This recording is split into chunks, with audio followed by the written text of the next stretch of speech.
Assalamualaikum warahmatullahi wabarakatuh. Okey, ada yang bertanya berkenaan dengan jeruk buah mungkin sebab biasa saya tengok orang beli adalah jeruk buah. Okey. Dan persoalan yang ni ada juga yang tanya berkaitan dengan buah-buahan yang telah dikeringkan. Okey. Boleh ke makan bagi seorang pesakit CKD? Untuk buah-buahan yang telah dikeringkan, kandungan potasium ataupun kalium adalah sangat tinggi.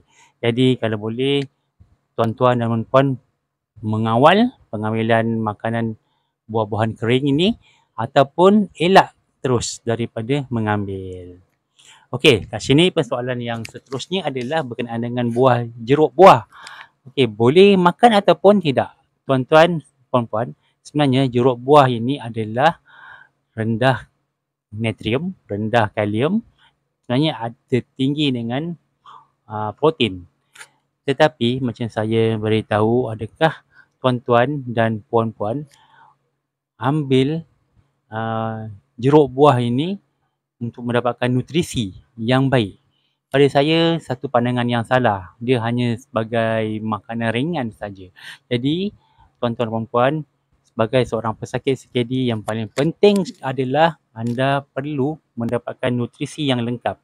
Itulah yang sangat penting. Jadi, untuk mendapatkan kalium ataupun potasium ni, saya sarankan tuan-tuan dan puan-puan ambillah daripada sumber-sumber yang segar. Daripada sayur-sayuran ataupun daripada buah-buahan. Dan jeruk buah ni mungkin boleh makan tapi kena kawal. Ataupun elakkan langsung. Macam saya memang tak makan jeruk buah, tapi ada kadang-kadang makan.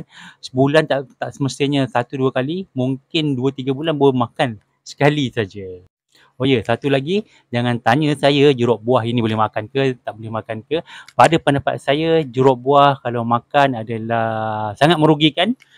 Anda mendapat potasium tanpa ada nutrition daripada makanan lain, dan saya memang sarankan ambil makanan yang lebih segar ataupun yang fresh, seperti sayur-sayuran fresh dan juga buah-buahan yang fresh untuk mendapatkan sumber kalium tersebut. Sekian saja saya punya perkongsian pada hari ini. Semoga anda mendapat manfaat ataupun mendapat satu, dan jom maintain sihat bersama saya. Assalamualaikum warahmatullahi wabarakatuh.